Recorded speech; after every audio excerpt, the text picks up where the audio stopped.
This podcast is intended for mature audiences. Listener discretion is advised.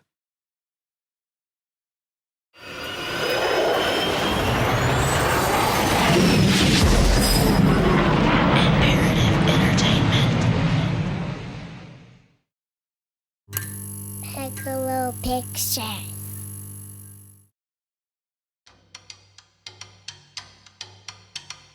By the winter of 1978, the Golden Age of Hijacking, a period between 1967 and 1972, in which over 130 airplanes were skyjacked in the U.S., was now in the national rearview.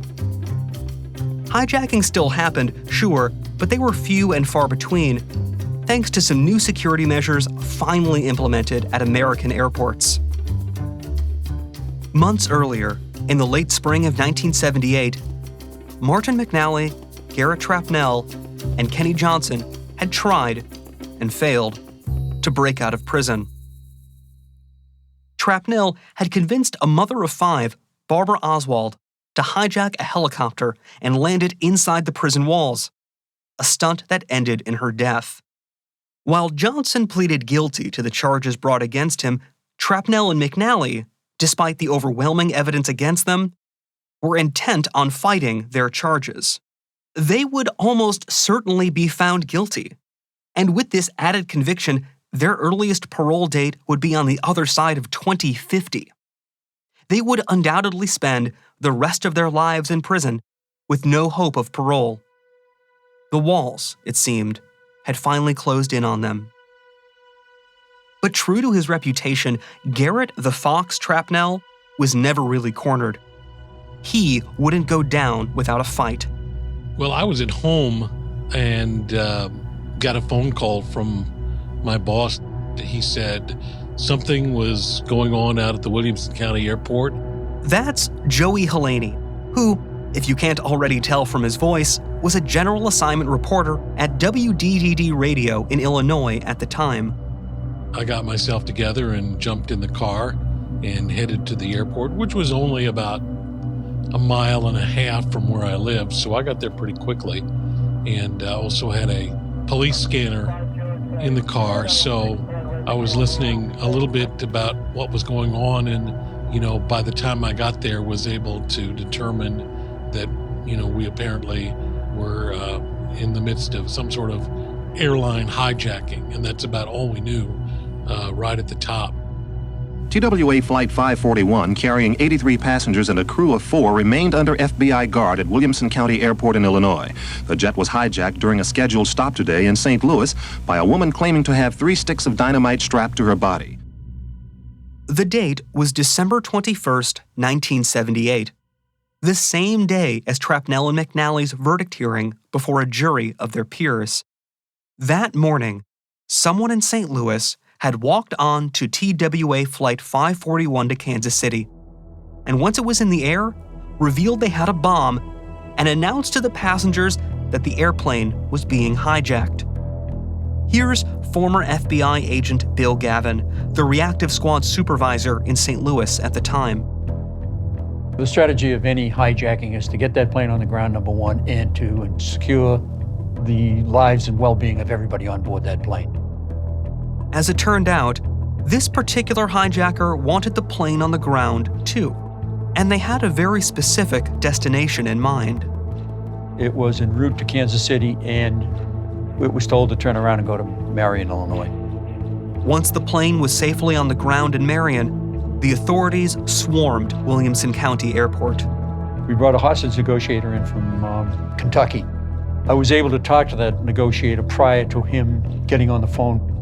In their conversation, the hostage negotiator was surprised to discover this hijacker had only one demand: the immediate release of one Garrett Brock Trapnell.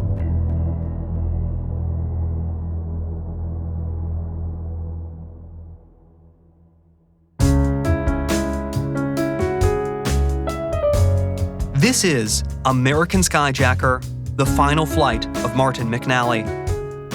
I'm your host, Danny Wissentowski. In our 8th episode, we examine the 4th and final hijacking in this crime saga.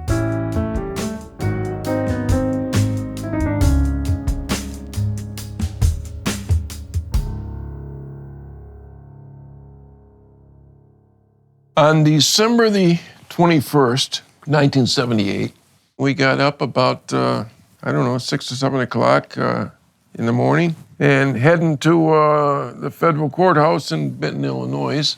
We got into the courtroom and they started proceedings. Now, this is the last day of the trial. Martin McNally and Garrett Trapnell were on trial for attempted escape, air piracy, and kidnapping. These were charges with which both men were well acquainted, as both were already convicted skyjackers. The men knew that if convicted on the new charges, which they almost certainly would be, they would receive life sentences on top of their existing life sentences, ensuring they would both die in prison. But Garrett Trapnell had other plans. What he did was to represent himself, and as such, he told the court that he needed to talk to his witnesses. And one of his main primary witnesses was going to be Robyn Oswald. Robyn Oswald, the then 16-year-old daughter of Barbara Oswald. In a case like this, one can't help but wonder, how could this be allowed to happen? How is it that Garrett Trapnell, career criminal, master manipulator, and the man most responsible for her mother's death, would now be allowed access to this grieving teenaged girl? But this is the way our legal system works. In representing himself, Trapnell was granted privileges normally reserved for attorneys, including unsupervised meetings with defense witnesses, even an indirect victim of the crimes he was being prosecuted for. The Fox had once again found a loophole in the system, and he planned to use it to his advantage. Yeah, Robyn was a very attractive young girl. She was like 16 years old and carried herself well. She was an outgoing personality. I think that at that particular point in time, she's a confused kid. She just needed somebody to talk to express her point of view. She just wanted a shoulder to lean on, really, more than anything else. After Barbara Oswald was killed in the attempted helicopter escape from Marion in May of 1978, FBI agent Bill Gavin dove into her background to learn more about her and her motivations, including the relationships she maintained with friends and family. And over the course of his investigation, he became a friend to Barbara's daughter, Robyn. Being humane is also part of the investigator. You have to remember the people that you're dealing with, other human beings, and what is the circumstance, or what are the circumstances under which you're dealing with them. This is a traumatic event for them, and so maybe you give a little bit more of yourself in a situation like this than you would if you grabbed some bank robber off the street, gave her a business card and said, listen, anything that you need, if you need to talk, by all means, call me. In the aftermath of Barbara Oswald's death, the Oswald family struggled to stay together. Friends reported that Robyn, still a juvenile, began to break curfew, frequenting local discos and acting out. Here's M.R. Oswald, Robyn's older sister, whose name has been changed at her request, as portrayed by a voice actress reading from transcriptions of an interview.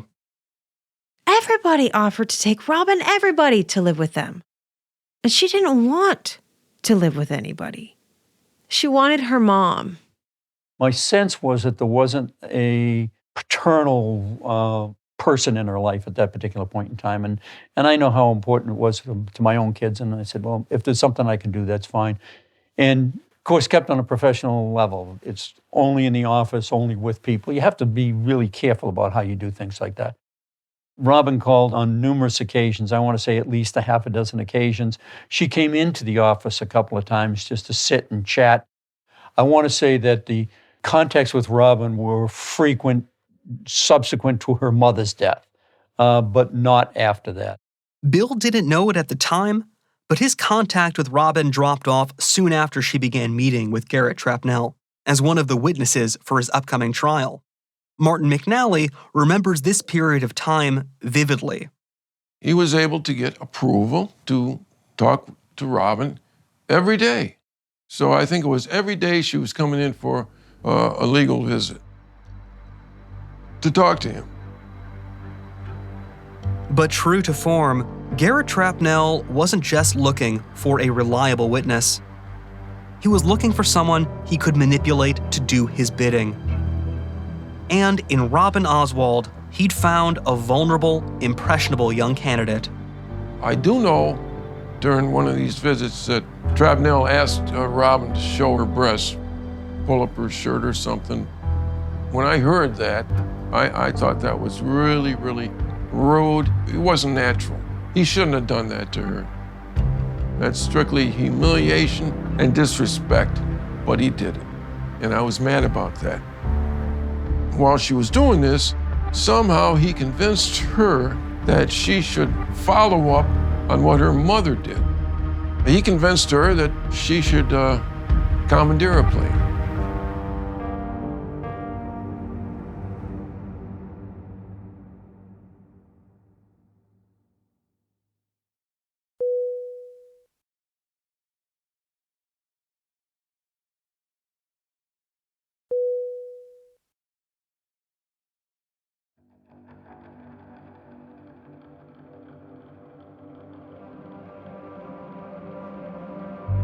Garrett Trapnell had once again cast his spell. And over the course of their interactions, Robyn Oswald went from witness to accomplice. Robyn took up the mission her mother had started. This time, the plan was for Robyn to hijack a plane instead of a helicopter and land it at an airport near the prison. She would pull this off by strapping a bomb to herself and threatening to detonate it unless her orders were carried out. This last development made Martin McNally, still affected by the death of Barbara Oswald, truly uncomfortable.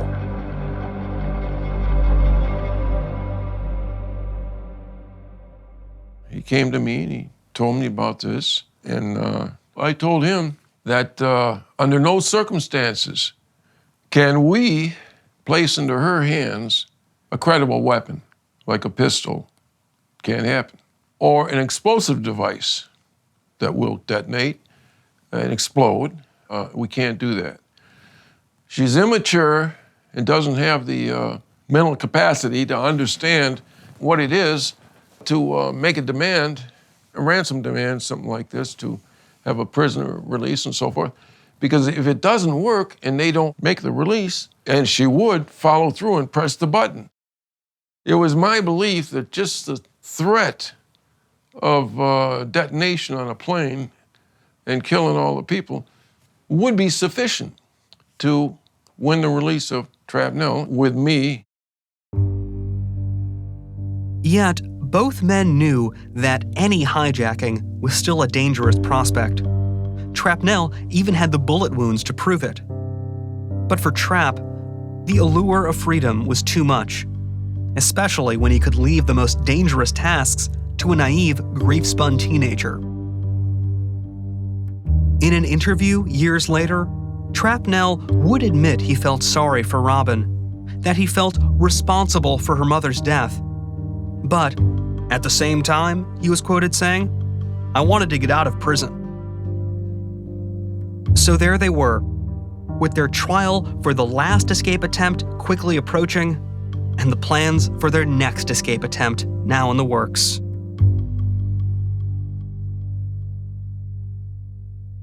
What we provided was the information on how she could get road flares and wires and all this other stuff and batteries and just tape them up and so forth and so on. With their guidance, Robyn was able to assemble a decoy bomb which she would use in the hijacking, and Trapnell picked her intended target, TWA Flight 541 to Kansas City. This brings us back to the day of their trial and the day of the hijacking, December 21st, 1978. When we found out that a plane had been hijacked, from St. Louis to Kansas City. We had agents, we had an office at the airport at Lambert, and we were able to find out that the plane was squawking on the hijack code. Agent Bill Gavin's instincts kicked in when he learned the plane was being rerouted to Marion, Illinois. It was just one of those things, the bell goes off, it happens in law enforcement, you know, you say something's talking to me and I don't know what it is and I have to find out what it is. There was just something inside of me that said, let's see if Robyn Oswald's at home. We called the house and she wasn't at home and she hadn't been at home. So I said to the guys in the squad, look, here's what I want you to do. Go to the airport, look at the garage. We knew the description of her car and the license plate on her car. I want you to go to the airport garage and I want you to go to the hotels all around the airport to see if we can find the car. The guys went out and sure enough, they found her car at a hotel at Lambert. And that's when we got the description of a young girl with dynamite and a detonating device in the plane. She let a flight attendant know that she had a bomb strapped to her. And the flight attendant could see what she described as dynamite with wire and a bell kind of thing to initiate the explosion. That's going to petrify anybody on board. It's going to make the flight attendant do exactly what they should be doing. Turning that plane around and going to the airport, landing it on the ground. The plane touched down at a small airport not far from the Marion Supermax Penitentiary. When I got to the airport boundary, I could see that our remote truck was already at the parking lot of the main terminal, so I knew my boss was there. So I decided that really it would be better for me to try to get to a different vantage point on the airport grounds. That's local radio reporter Joey Hellaney again, who was on the ground during the hijacking. At about that time, a fire truck pulled up on the frontage road, and I knew those guys. So I parked my car and jumped on the back of the fire truck and rode the fire truck over to where airport control tower was. And that's where I ended up camping out for the next several hours, waiting to see what would happen. At some point in the day, we determined from talking to the police officers that were in the area where we were that the hijacker, who turned out to be Robyn Oswald, was demanding the release of Garrett Trapnell. And we had covered that earlier, hijacking, so I knew who Garrett Trapnell was. With press now on the scene, the story began to make national news. It wasn't long before word reached the courthouse in nearby Benton. I think me and Trapnell were in the marshal's office. We were talking to Marsha Johnson. She was the assistant U.S. attorney on this. And we were talking about a plea deal.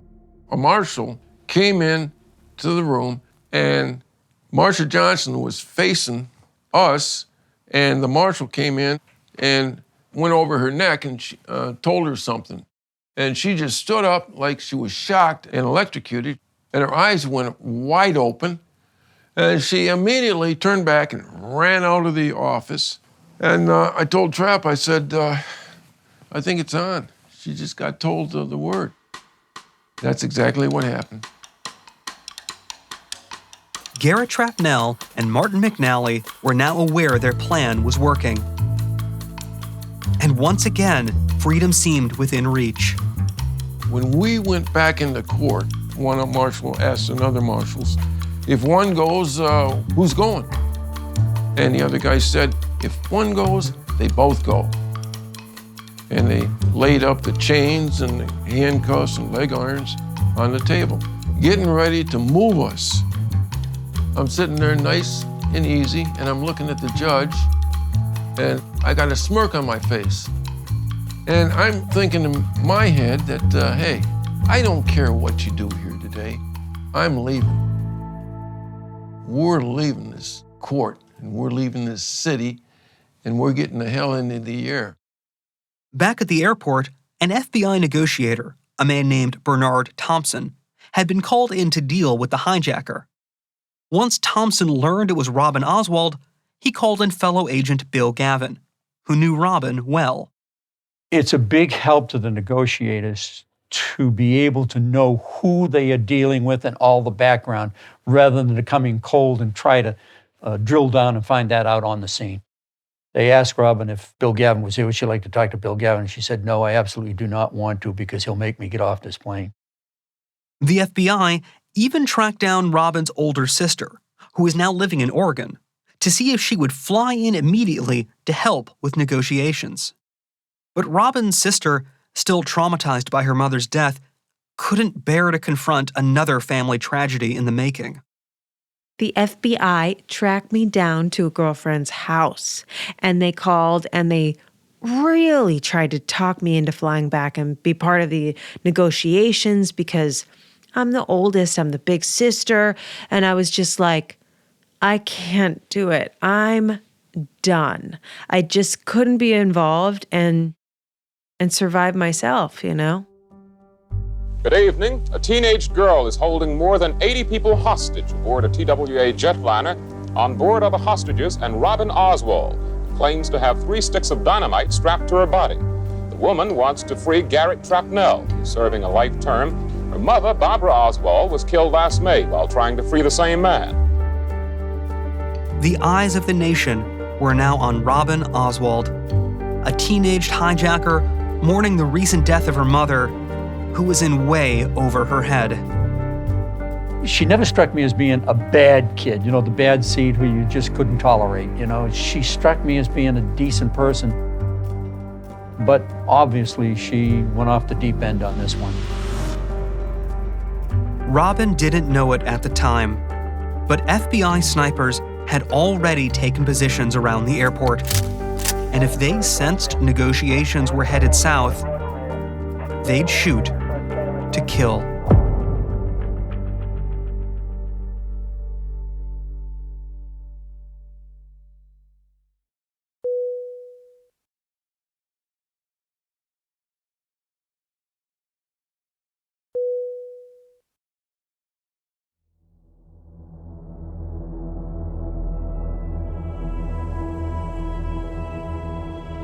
The standoff between Robyn Oswald and authorities went on for most of a day.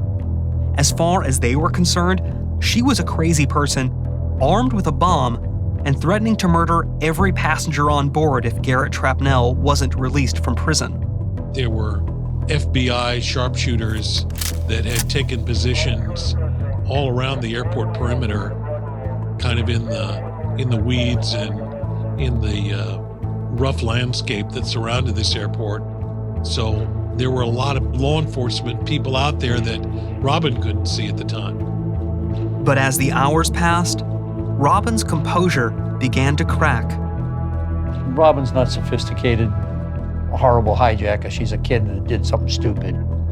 But she got a little tense as the sun started to set.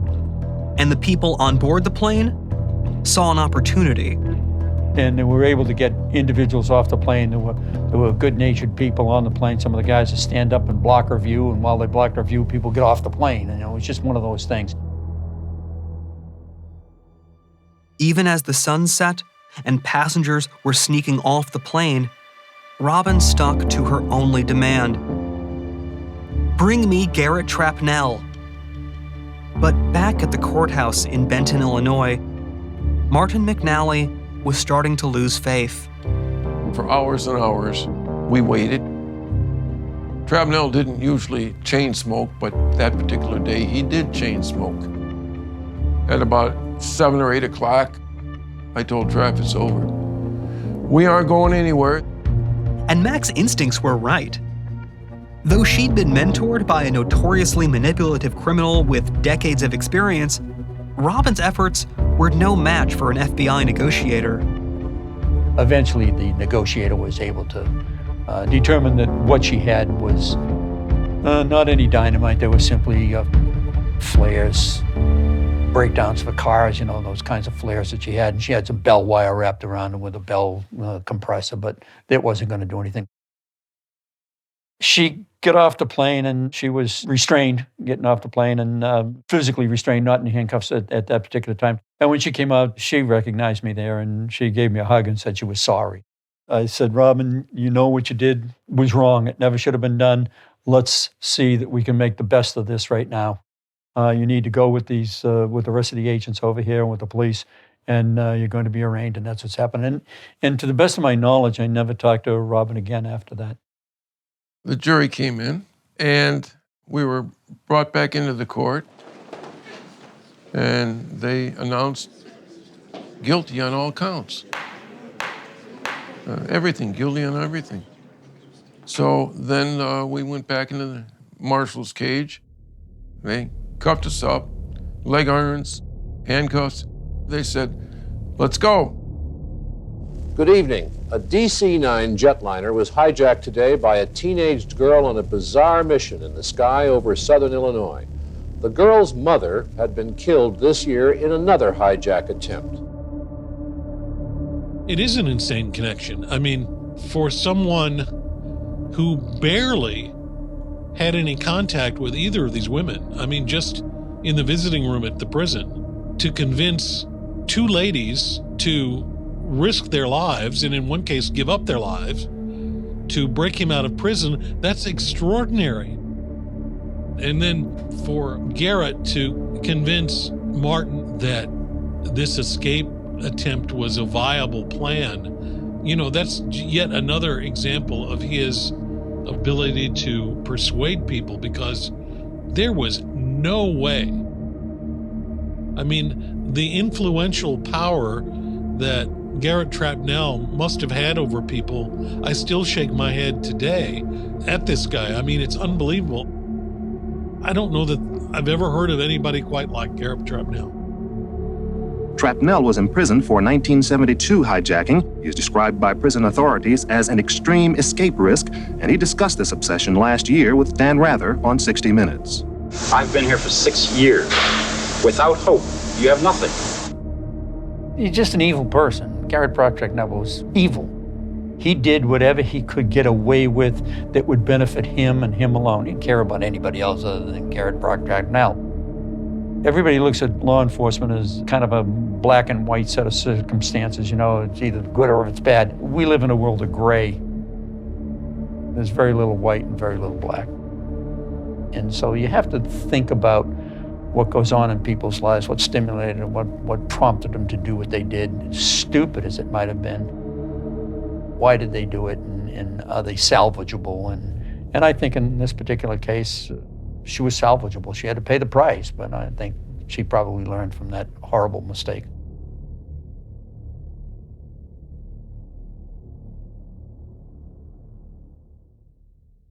In the end, Robyn Oswald was tried as a juvenile, but her life and the lives of her family members would never be the same.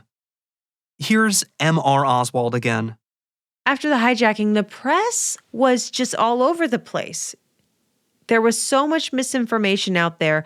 They talked to her hairdresser. In fact, we couldn't even get out of my mom's house. We were just basically captives inside the house. Robyn served her time at the Menninger Foundation, a clinic and sanatorium for mental wellness in Houston, Texas.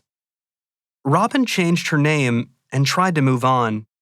Without going into specifics, to protect her privacy as a victim, she suffered enormously during the next decade. Due to her well-publicized crime that was exploited in the tabloid press, holding down a job and starting over was virtually impossible. Her life, in essence, had been ruined. The tragic effects that Garrett Trapnell, and by association Martin McNally, had on the Oswald family were never lost on Mac. In fact, it still haunts him to this day. I'm really, really regretful and sorry that we destroyed Barbara Oswald and her daughter, and we really brought bad things into their life. I always felt very bad about involving her in this, but we were monsters. Me and Trapnell, we were monsters. but that's the way it goes. We would have done anything to get out of prison.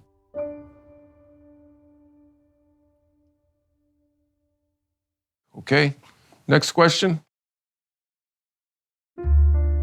As a result of the events of 1978, Martin McNally was given another life sentence for air piracy, 75 years for kidnapping, and 5 years each on charges of attempted escape and conspiracy.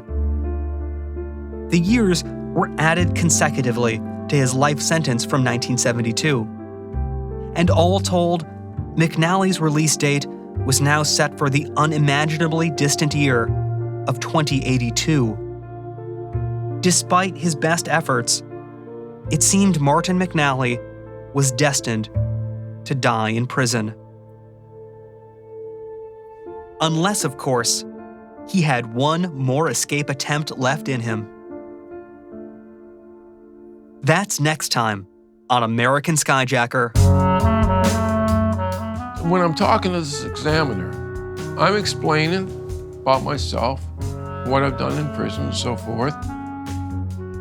And I said, for the very first time since I've been in prison, 37 years, I can now say that, hey, it was me.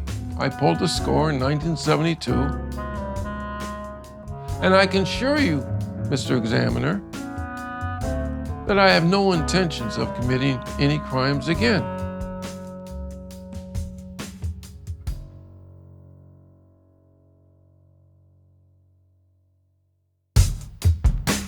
American Skyjacker is written, created, and produced by Eli Kouris and Joshua Schaefer of Pegalo Pictures. Executive produced by Jason Hoke and produced by Andrew Richards of Imperative Entertainment. Hosted and co-produced by myself, Danny Wysentowski. Co-produced and sound edited by Nick Sinakis. Assistant edited by Max Drankpol. Associate produced by Devin Manzi. And archive produced by Chris Morecambe. Our artwork is by Jeff Quinn. Music composition is by Michael Kramer with assistance from Adam Dibb of Tin Man Music. Sound mixing by Shindig Music and Sound based on the beach in Playa del Rey, California. Host recording by Clayton Studios in St. Louis and additional sound mixing and voice recording by Christy Williams. Archive legal by Davis Wright Tremaine and production legal by Sean Fawcett of Raymond Legal PC. American Skyjacker is a co-production between Imperative Entertainment and Pegalo Pictures. Follow us on Instagram at American Skyjacker or at Pegalo Pictures. And please rate and review the podcast on whatever platform you listen to. Thanks again for listening.